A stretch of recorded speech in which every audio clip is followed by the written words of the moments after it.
What does a CEO actually do? Despite what you may think, the daily life of a CEO is not having 5 phones, having 10, 15 different laptops, having 200 employees.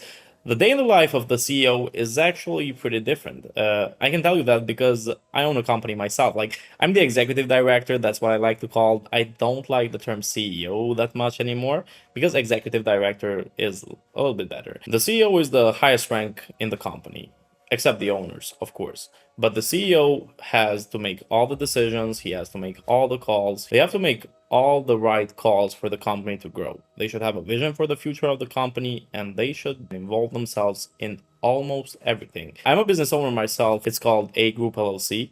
Go to the website agroup.llc. But what we do is we do tech business development. So basically, we get a small business, we tell them what they need, and we help execute the strategy. What does a CEO actually do? The first thing is strategic vision and leadership.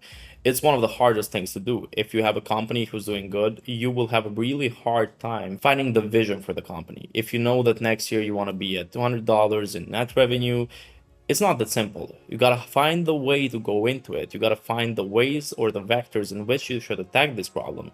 If you're getting, let's say, a 5% raise from the previous year, that's good. But if you're the CEO, you know it's not that good because you're not earning that much money from last year and maybe you even got more employees. So in the end, maybe you haven't grown at all.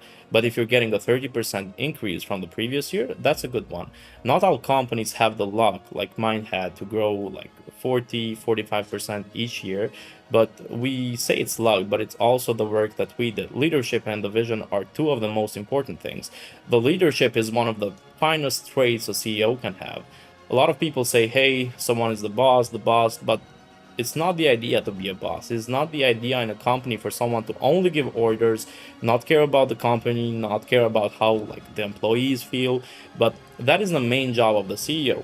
He gotta find a way for everyone to be pleased with the work, everyone to be happy with the work, like happy doing it, everyone to be happy with their salaries, and in the end, if there are stakeholders, the stakeholders should be happy as well. This means that not everyone is fit to be a CEO. Someone may be fit to be a manager, but a manager and a CEO, even though they have some similar traits, we can say, they are not the same goal. The manager has to manage 5 people, whereas the CEO maybe has to manage the entire firm.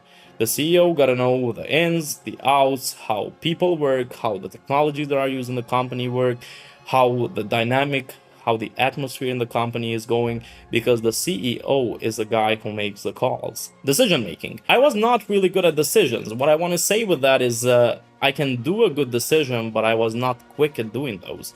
You gotta be quick on your feet. You gotta think fast when you're the CEO. Luckily, decision making is not a talent. It's a skill that you will learn to be better at every day, which you work more and more. Like, the more people you meet, the more work you do, the more different projects you work in, you will be much better at decision making because you have previous experience. I was a really inexperienced CEO in the beginning, which is probably the reason I made a lot of wrong calls. But if I had some experience either working with CEOs or either even working with project managers, with people who had more experience than me, that would be much easier for me. But in the beginning, I did some different stuff. It was different the way I worked. That is one of the most important things. We have the leadership, we have the vision, we also have the decision making. After decision making, we have time management and prioritization. Time is one of the most important aspects in the company and in the life of everybody. Everyone wants to finish work, go home, have their own good life, and have fun with it. But not a CEO. The CEO has to attend all the meetings in which he's called, of course. The CEO has to talk to all the employees, to the managers, to almost everyone. Which means that a day has only 24 hours and you may work for only 12 of those hours. Or even 14 or even 16, but you cannot work all the 24 hours every day because you will be burnt out. Probably after 24 hours, it will be burnt out.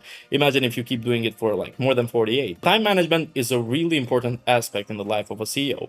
Why? Because you gotta know always to how to manage your time perfectly. You gotta know when to go out for coffee, when to eat, when to meet people.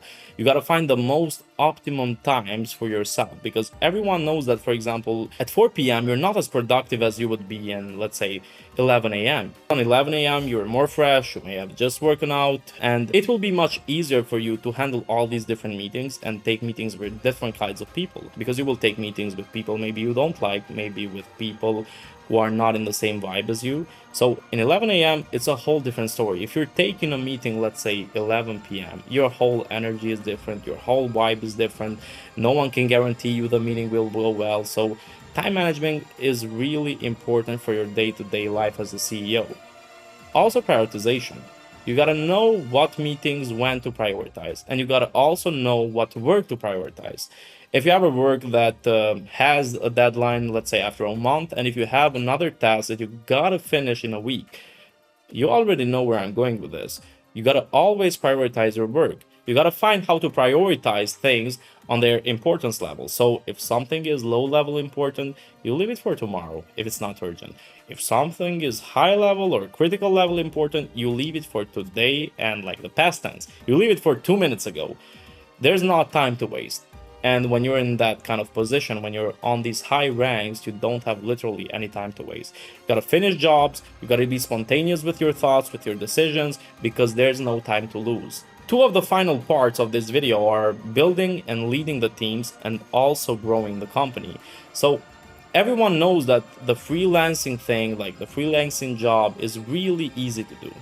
But if you have a team who's listening to you, if you're trying to build a really good team, if you're trying to grow the company, that is one of the hardest things the CEO can do. Why? Because on a team, let's say only in a team with 10 people, there are 10 different mindsets, 10 different people, 10 different vibes which you should go with. Like, I'm not saying do everything as they want, but you gotta be able to comprehend all of their thoughts, and you gotta be able to navigate through them and tell these people, hey, you should do this, you should do that, you two should communicate with each other better, because if you're not doing that, your job as the CEO has failed.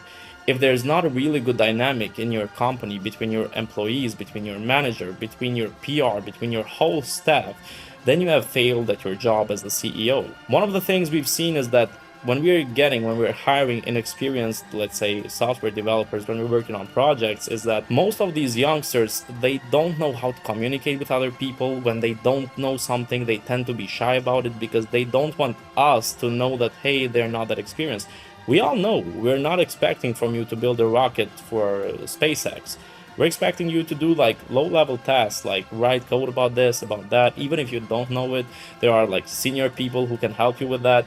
But communication is key. I mentioned it even earlier. And one of the things we've seen is that people who tend to have their background, whether they have certifications, they have completed different courses, they are much better at this because they have a good part of soft skills, they have the technical skills, they know coding a little bit, and we are able to integrate them much easier in the company. Since we're still talking about courses, I want to talk to you about coursecareers.com, which is a really good website. What it does is that it shows you the whole pathway on how to become a software engineer. Not just that, there are literally lots of different courses there. What you can do is go visit there today. You can find all the paths you can do. You can enroll on a trial, let's say, for free. And if you like what you see, they tell you even what salary you're going to get, like $50K, $100,000 a year. And that is one of the best courses to go right now. Why? It has the theory, it also has the practice. If you want to become a software engineer, like really quick, because lots of people don't have time right now, coursecareers.com, that's the place to go. So thank you for today. If any of you want to become or are aspiring CEOs, I hope you grow your company. If there's anything I can do to help, you have my email on the description. You can leave a comment on my video. Don't forget to subscribe to the channel, and as always, this is Egji, signing off.